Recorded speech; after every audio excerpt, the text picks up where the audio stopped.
I'll play the clip in just a moment. CNN's chief legal analyst Jeffrey Toobin has surprisingly admitted the truth about the Trump-Russia conspiracy investigation. Well, I guess half of the truth, which, considering this is CNN, just anything truthful is surprising. But let's listen to what he's saying here, and then when he's done, I will, as Paul Harvey used to say, tell you the rest of the story. Not jump and if too I could far just ahead. add What one point that I think is we sometimes miss is, you know, collusion is a word we throw around a lot about this investigation. Yeah, Was the government of Russia colluding with the Trump campaign? There is no federal crime called collusion.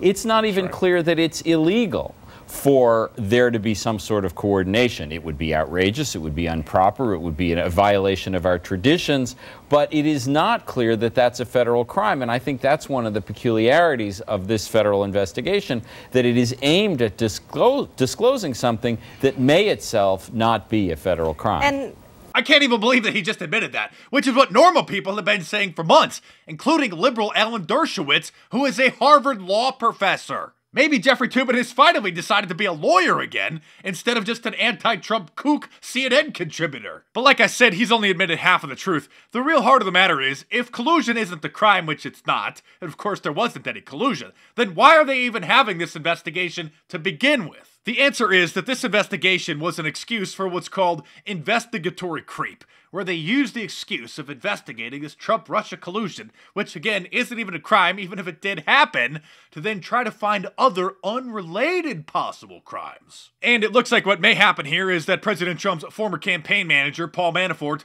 may be indicted for not crossing a T or dotting an I on some tax forms from a decade ago. Then they're going to use that indictment to try to get a plea deal to try to get him to roll over and give some dirt on Donald Trump or just make up something in order to get a reduced sentence. Oh, and by the way, Paul Manafort was wiretapped before, during, and after the election after a secret FISA warrant was issued, but former Director of National Intelligence James Clapper said that nobody in the Trump campaign was wiretapped. If something like that happened, would this be something you would be aware of? I would certainly hope so. I can say, obviously I can't speak officially anymore, but I will say that for the part of the national security apparatus that I oversaw as DNI, there was no such wiretap activity mounted against the president-elect at the time, or as a candidate, or against his campaign. I can't speak for other Title III authorized entities in the government or a state or local entity. Yeah, I was just going to say, if the FBI, for instance, had a FISA court order of some sort for a surveillance, would that be information you would know or not know? Yes. You would be told this? I would know that. If there was a FISA court order Yes. on something like this? Okay. Something like this, absolutely. And at this point, you can't confirm or deny whether that exists? I can deny it. There is no FISA court order? Not to my knowledge. Of anything at Trump Tower? No.